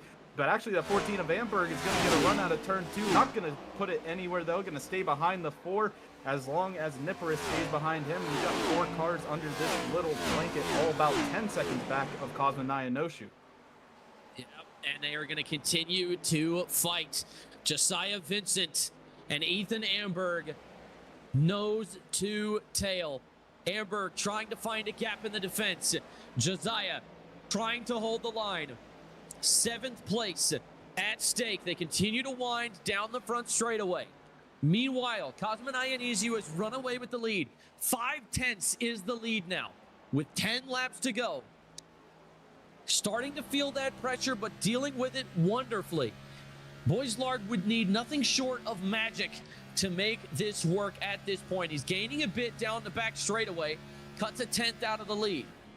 As they go into turn 3, gains a little bit more. Not a super great lap from Cosmin Ioannidis at this point. However, he is going to get a great exit out of 3, and he could get a great exit out of 4 as well. And it looks like that is going to be the case. The lead goes back up to about 5/10. 2 very evenly matched drivers at the front of the field. Meanwhile, Vincent and Amberg continue to battle down the front straightaway. He is going to go to the inside, trying to keep... Oh, and now look at this. Jake Niparis up to 8th around the outside, going the long way. He's going to clear him going into turn 1. Can he bring it back down the track in time? He won't need to. Clears him all the way, and now we'll be setting up to try and take this spot from Josiah Vincent. Now single file here. You can see a lot of single file action, but really you could just see now everyone, you don't want to call it a pack, but everyone kind of in these little groups around the track. Looking at the track map, it looks like acne on a face. It's kind of just a lot of different points and a lot of gaps in different places, but it is just everywhere around this track. And right now, Nick Kaufman actually able to get to the inside of Tyler Bowling, and all this happening right behind Justin Mello. This is the battle for the final spot on the podium from 3rd to 5th, and now Nick Kaufman's going to try and make something work here as he's getting past that 25 of Tyler Bowling, who did have a good showing last week. Again, the first driver outside of the podium positions. He finished 4th last week, trying to see if he can get on the podium this week, but 2 drivers that aren't going to take him away easily is Justin Mello and Nick Kaufman, both going to start pulling away from Tyler Bowling. Looking back to the next group of drivers, all helmed by Munati Major in that 82 just up the way, as Jake Nippris, it looks like, might have got a little bad run out of turn number 2 there, and actually Ethan Amberg, I thought, had a run on him. He's going to take a little peek to the inside to see when that turn is coming up, but not going to be able to stick that nose to the inside of Jake Nippris. And for those, for those at home who have not sat in the rig here at Indianapolis Motor Speedway, or really any of these other places where you have to hit your braking points, but there's cars in the way at these braking points, you're going to see either some cones or some sort of mental spot where these drivers can know where they're going to hit their marks, including Justin Mello and Nick Kaufman here. As Kaufman looking to the inside in turn number 1, he's going to get that third spot away from the 53. Oh, he gets loose and into the wall coming out of 2, but keep it in front of Tyler Bowling. Yeah, he is going to be able to keep it in front. And now he's into the wall again out of 2. Absolutely devastated at losing that battle. That's going to give Bowling a chance to the inside, our pole sitter. And now he is going to have his opportunity to crack into the top 5. He will handily. No competition. And so now Kaufman, who was involved in an accident earlier today, makes his way up to 3rd. And in a pretty decent way, too. Boislard has cut 2/10 out of Cosman Ioannidzu's lead. So now with 6 laps to go, finding the draft down to front straightaway, he cuts it down to 2.5 now. Those tires right on that concrete, trying to get as much ground as he can. That is going to cost him about 0.5 make it a full 10th now as they enter turn 2. Coming out of this, though, he's going to have a very, very good exit. Going to gain a lot of time as well with the draft. So now it's going to be all on these two. All the eyes, all the lights, and all of the pressure. Each car's hopes and dreams. We've been here for 2 hours already. 2 hours of blood, sweat, and tears. And it will all be for these final 5 laps. Coming out of 4. Decent exit. Nothing crazy. And now they're going to be lap traffic in the way. So going to try and get this draft from this lap traffic as Boislard continues to try and chase down Cosman Ioannidzu. These are the only 2 cars that could possibly have anything left to say for the outcome of this race. Time ticks down. It looks like Cosman gets into the wall right there. But it all stays calm for now. It is really a tale of 2 different backgrounds here. Cosman Ioannidzu, his 50th race here in the Speed Cup Series. And then you got the newcomer of Adam Boislard, his first race here in the Speed Cup Series. Cosman Ioannidzu trying to chase win number 11, while Boislard really trying to obviously go for win number 1. And wouldn't it be a greater way to get into the Speed Cup Series than winning your inaugural race? But for a lot of drivers, no matter what, in these past couple of seasons, seeing that 24 anywhere around you, you got to get a little scared because either they're going to be trying to breathe down your neck or trying to pull away from you. So some lap traffic in the 22 of Mark McFadden might be spicing this up a little bit here. But with now 3 laps to go after they cross the start-finish line this next time by, Boislard's got to mount a charge, and it's going to take more than, I think, a couple set of corners for him to get around the 24 unless he sends a Hail Mary. Yeah, and Hail Mary might be what we see. Don't knock until you've tried it, right? The lead now up to about 5.5, maybe a little bit less. And he's going to gain quite a bit of time right there. McFadden might have given him trouble. But now the lead goes back up to 5.5. If McFadden proves difficult for Cosman Ioannidzu, and he is just going to get out of the way. But Ioannidzu going to lose a lot of time going down the front straightaway. Look at this. The gap back down to 0.4 as they enter turn 1. Now, 3 laps to go. Adam Boislard seems much better on the straights, but nobody corners better than Cosman Ioannidzu. Not sure what setup he is running, but that is a bad, fast 24 machine. But he is going to make a bad exit out of turn 3, turn 2. And that is going to give Adam Boislard another opportunity to try and close this gap down. He's going to need a miracle, but I certainly believe in miracles. So, Adam Boislard closes the gap to about 0.3 now. Tries to set it up, tries to hit the right marks. Not a super great exit for Cosman Ioannidzu. Gains a little bit coming down the front straightaway, but it's quickly neutralized by that straight line speed. 2 laps to go as they cross the start-finish line this time. And it is all going to be for this. So, Adam Boislard, the red-hot rookie, and Cosmin Ionescu, the grizzled veteran, going toe-to-toe right here, right now. And it has all come down to this. 6 corners to go. 1.5 laps remaining here in the Highline Diecast. Children's Health 200. They enter turn 3 for the second to final time. Gap now to 2.5 tenths. Boislard's going to have one shot. He cannot miss his opportunity. He's got to time it just right in that final corner.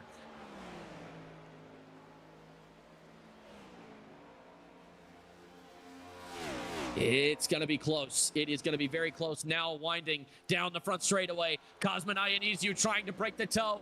He's done a decent job. White flag this time by, sponsored by the Gold Octopus.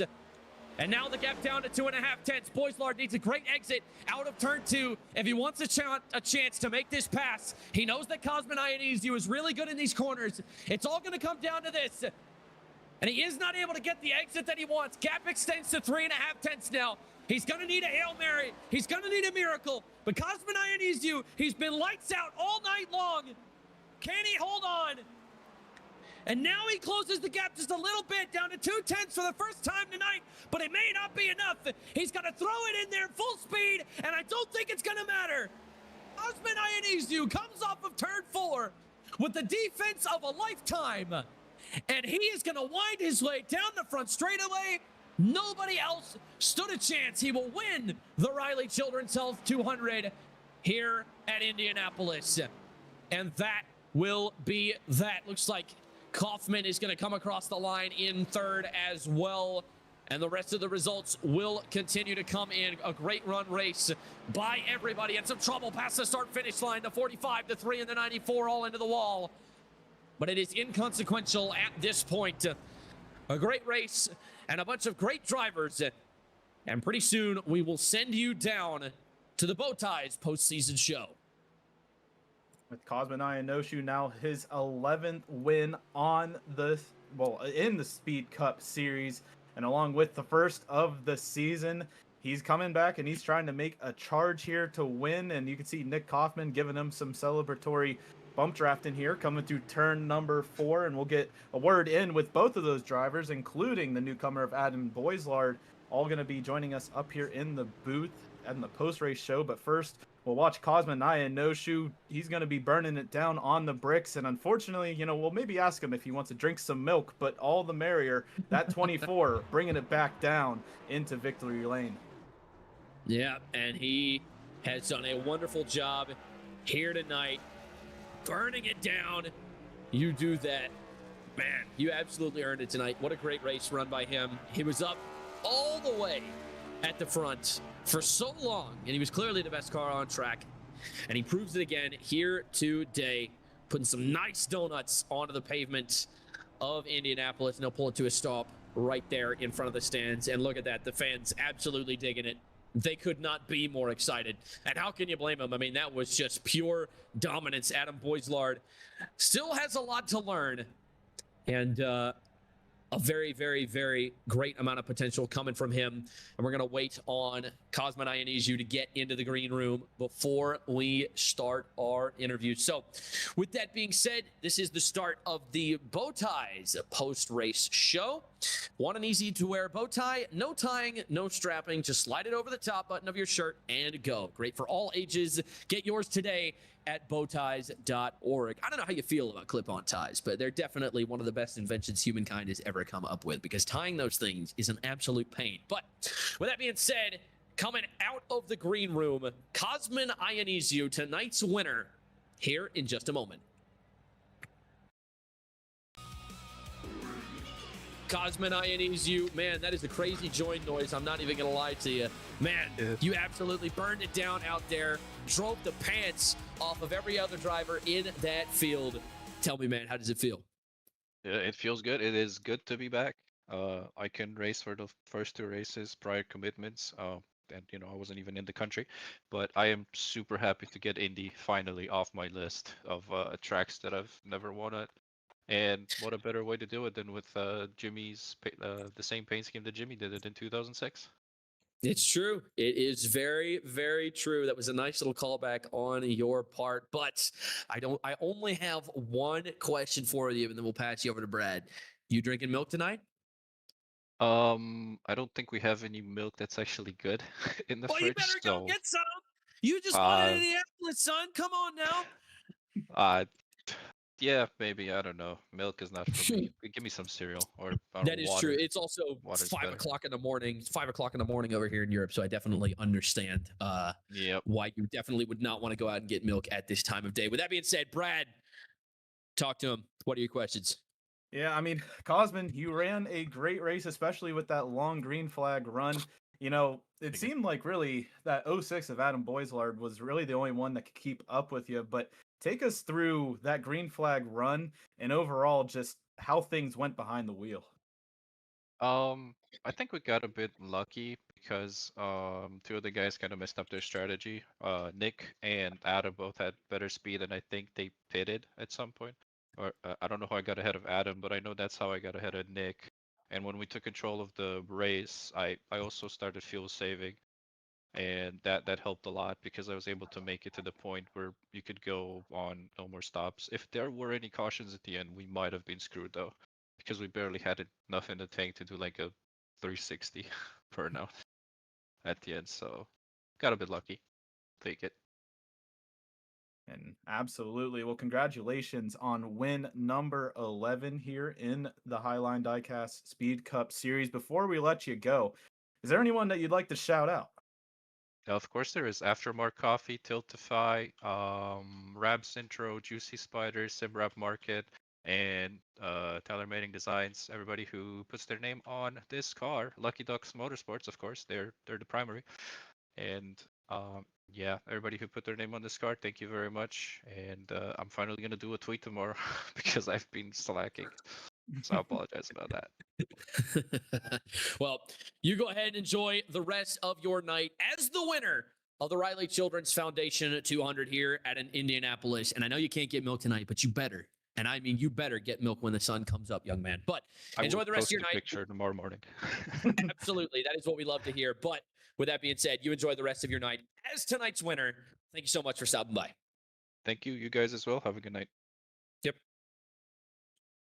All right. Now that that is out of the way, coming at you hard, coming at you fast, it is Adam Boislard coming in second here at the Riley Children's Foundation 200. And Adam, that's a really rough way for it to end. You know, that's definitely, you definitely got taken to school there by the veteran at the end. Unfortunately, just could not close the gap. I would ask you how you're feeling, but I feel like the answer is pretty obvious. Still a great finish, something to be very, very proud of. Talk to me about those last few laps, man. What was going through your head? How were you going to try and get through the defense there? Yeah, I honestly can't complain too much. This is my first run this season and ever, honestly, in this league. So happy with second. I thought short pitting was going to get me a little bit more of an advantage on Cosman, but he only lost like 3/10 on me on the stops. And I know it's just so hard to pass here. I knew that was my only option, and I was cutting it really close on fuel. I was lifting and coasting most of the time and just trying to rely on this draft. So my goal was just to hang around and try to be there at the end. And I think I gave it all I could, but props to Cosman. He had a good defense there.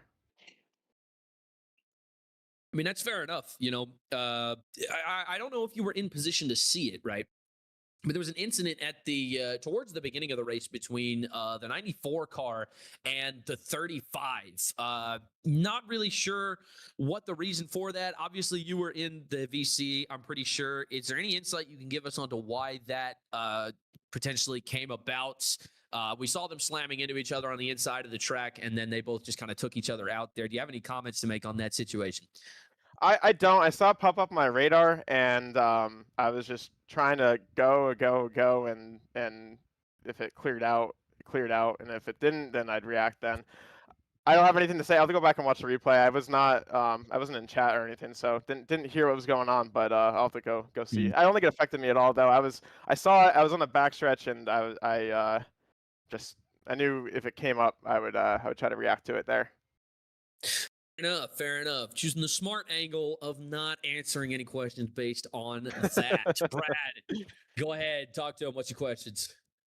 Well, welcome to the Speed Cup series here, Adam. Thank And you. one thing to know, welcome to the booth. And I don't know your intentions on how many races you may be doing this season. Next week, we make our way to Naval Base Coronado, and then we start into our Highline Diecast in-season bracket challenge. But all things being considered, looking forward, are you looking into going into next week, next Thursday, joining us here on Green Flag TV? Or are you going to be maybe doing some more sporadic traveling here?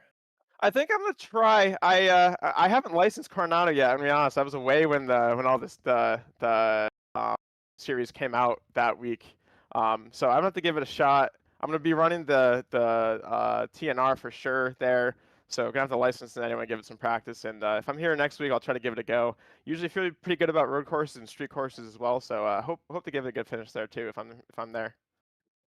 And with this being the first time you're joining us up here in the booth, is there anyone watching out at home or anyone on the car you'd like to shout out before we let you go?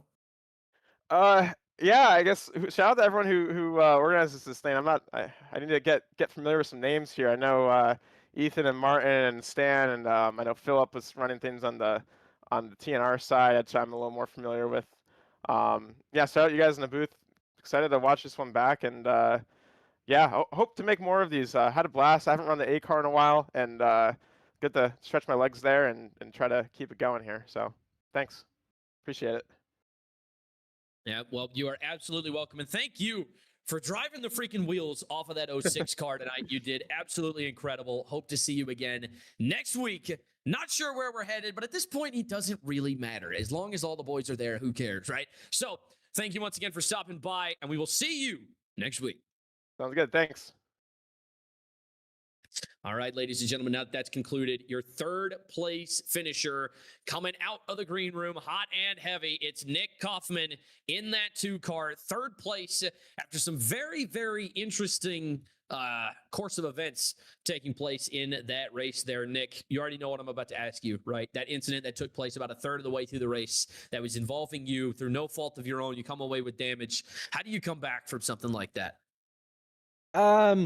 Really just gotta refocus, put my head down, and know that there's still a long race ahead. Yeah, I guess he didn't know we were 3 wide. It was he was getting a little loose on the inside there. I went for a gap and just didn't work out for us. But luckily the damage wasn't too bad. Came in, got it fixed. What really killed me was I was giving up the lead from, just pitting when I did the cycle before everybody else, and then getting that long green stretch at the end there. I was afraid of going of staying out and having 1 or 2 laps short on fuel. And so I took my medicine, I came down, made sure that I had enough fuel to get to the end, and then it was all go from there. Well, heck yeah, man. I mean, we're all obviously glad to hear that. We're glad to see you here. I believe that if you haven't taken the lead in the points, you certainly have definitely moved up a spot because you finished ahead of a lot of the 2 guys that were ahead of you tonight. So we'll see how it all shakes out tomorrow, I believe, when the points do get released. But a stellar performance from you. You should be very proud of that finish. I know it didn't work out exactly how you wanted it to throughout the course of the race, but still a top 3, nothing to be ashamed of. I'm going to pass you over to my buddy Brad. Brad, take it away. Yeah, Nick, I was going to say, with ultimately my math doing me justice here, you should be taking the points lead here as the points come out. And all that being considered, with your rookie season, we have a interesting selection of tracks coming up next that really are all just a different type. It's nothing like each other week in and week out. Going next week out to San Diego for, that naval base race. What are you feeling for the first road course race here in your rookie season? I'm not great at San Diego. I still need a little bit more practice. Really, I'm just going to try to keep it out of the tire barriers, and as long as I can keep it straight and not have any incidents, I should get at least a top 10. And just move on to Iowa the next week. I don't know how fast guys are on road courses in this league yet, so that'll be interesting to see. I'm still obviously going to go out and try to win it, but as long as I can keep the car clean, I should get a decent finish there. And then I like short tracks, and we got Iowa and Richmond right after that, and New Hampshire. So the schedule, I like the schedule coming up. And good thing about it, I mean, for your points' sake, going through the end season bracket challenge that'll be coming up after next week. That will sounds like you're going to be somebody who's happy with that section of the schedule. But all things being considered, Nick, it's a routine thing. Last week you're up here in the booth, and this week, is there anyone you'd like to shout out before we let you go? Yeah, just shout out the league, obviously, for accepting me this season. Glad to be out here racing with all these guys. Glad to be a part of your guys' broadcast. You guys do an amazing job here on Green Flag TV, and want to shout out the IWP team, Intentional Wreck Podcast. If you're looking for a racing podcast to listen to out of the 17,000 that are out there right now, give us a shout, give us a listen on YouTube. And lastly, I want to thank my wife for looking out for the kids while I'm able to get on the rig. So appreciate it. Heck yeah, that's what we like to hear, brother. Well, you had a phenomenal race here tonight, hoping to take that momentum into San Diego next week. Thank you very much for stopping by. And yeah, you have a good rest of your night. Yes, sir. Thanks, guys. All right, ladies and gentlemen, that's just going to about wrap it up here for the Bowties post-race show. Brought to you by the Beer Street Journal, one of the largest online collections of original content dedicated to covering beer culture, education, and the advancement of the beer industry. With thousands of articles, millions of unique visitors, and exposure in over 200 countries, Beer Street Journal is paving the way to enabling category growth and engaging in a broader consumer base. They also promote better tasting for beer for years to come. BeerStreetJournal.com, the best in beer. So with that being said, the race results are on your screen. Bringing up the dub, obviously, Cosmin Ionescu, Adam Boislard in second, Nick Kaufman in third, Justin Malilo in fourth, Munatsi Major in fifth, Josiah Vincent in sixth, Christopher Darling in seventh, eighth, we'll bring up Ethan Amberg. It'll be Jason Garcias in ninth, and bringing up 10th is Jake Nipperus. Pushing through 11th through 20th here. Philip Scott in the 99 finishes in 11th and 12th. Bryce Hedgecock in that 18. Jeremiah Vincent finishes in 13th. Jordan Fisher rebounds and gets into that P14 position. Tyler Cadd in the 16 is going to finish in 15th. The 34 of Garrett Austin in 16th. Stan Hausman 17th. Nicholas Coate, James Goodwin, and Stacy Hunter round out your top 20. And now bringing up your 21st position, it's Corey Hutchinson in the 21 car. And in the 22 car, bringing up 22nd position is Mark McFadden. It'll be Martin Plute in 23rd. 24th is Tyler Bowlings. 25th is Jason Shue. 26th is Brandon Finley. 27th, Adam Kulikowski. And then 28th will be Joey Barrett. Bringing up 29th and 30th are Quentin Sylvia and Jeremy Canute. And then pushing through the rest of your field, Scott Leonard, Nate Lesko, 31st and 32nd. Austin Wingard, as we saw, go crazy in that flip and earlier in the race, finishes in 33rd. Sean Cox in 34th. Dalton McKenney, Tim Branson, and Terrell Wheeler round out your field here after 200 miles at Indianapolis. And yeah, that's just about gonna wrap it up for us here, Brad. I mean, what a great race and what a great racing series. Thank you guys to the Highline Diecast Collectibles, the Beach Mode Baseball, Game Glass, Gold Octopus, Beer Street Journal, Bowties, and Riley Children's Health for making this whole thing possible. Thank you to the tournament organizers over at Speed. A great racing organizer. They do a lot of really, really great stuff. Some upcoming broadcasts to keep an eye on. Sunday at 19:30, we'll be going over Blazing Pedals at Homestead, Miami. Monday at 2100, it'll be the High Tide Racing League at Lucas Oil, Indianapolis. And then we've got on Tuesday at 19:30, it'll be Silver Fox Racing Late Model Championship at Stafford Motor Speedway. And then on Wednesday at 20:30, we've got Premier Sim Racing at Kentucky. And that is going to be a very, very good race. I'm very excited to see what happens at Kentucky. But with all that being said, that is going to do it here at Green Flag TV. Thank you to Alex down on the desk for making us look and sound beautiful tonight. Thank you to Derek and Nolan for making this whole thing possible, for making Green Flag TV continue to run and give us opportunities like this. Thank you, Brad, for being an amazing co-host. But most importantly, ladies and gentlemen, thank you so very much for watching. Without you, this is not fun, nor is it possible. So thank you again for being here with us tonight, and we will see you all next week.